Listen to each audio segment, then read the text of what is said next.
BRS ప్రభుత్వం హరితహారం కార్యక్రమంపై పెద్ద ఎత్తున ప్రచారం చేసుకున్నది.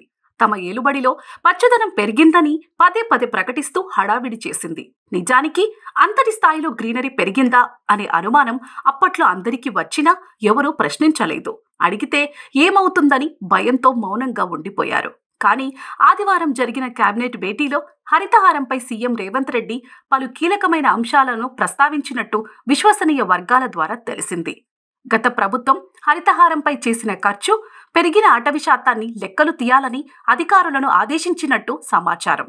ప్రస్తుత ఏడాది హరితహార కార్యక్రమం చేపట్టేందుకు కావలసిన మొక్కల పెంపకం అంశం కేబినెట్లో ప్రస్తావనకు వచ్చినప్పుడు సీఎం రేవంత్ రెడ్డి జోక్యం చేసుకున్నట్టు తెలిసింది. అప్పటి ప్రభుత్వంలో హరితహారం కార్యక్రమం ద్వారా బతికిన మొక్కలు ఎన్ని అని ఆయన ప్రశ్నించగా ఆఫీసర్లు సరైన సమాధానం చెప్పలేదని సమాచారం. నాటిన మొక్కల లెక్కలు ఉన్నప్పుడు మరి బతికిన మొక్కల లెక్కలు ఎందుకు లేవు అని ఆయన నిలదీసినట్టు విశ్వసనీయ వర్గాలు తెలిపాయి.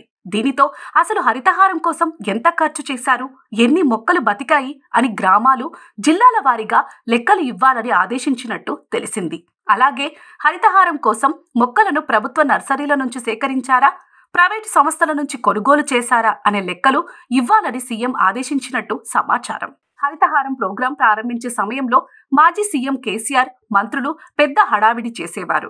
పెద్ద ఎత్తున ప్రకటనలు ఇచ్చి పబ్లిసిటీ చేసేవారు. దీనితో అసలు కేసీఆర్, కేటీఆర్, హరీష్, కవిత, సంతోష్ ఊర్లలో ఎన్ని మొక్కలు నాటారు, ఎన్ని మొక్కలు బతికాయి అని పూర్తి డీటెయిల్స్ ఇవ్వాలని ఆఫీసర్లను సీఎం రేవంత్ ఆదేశించినట్లు తెలిసింది.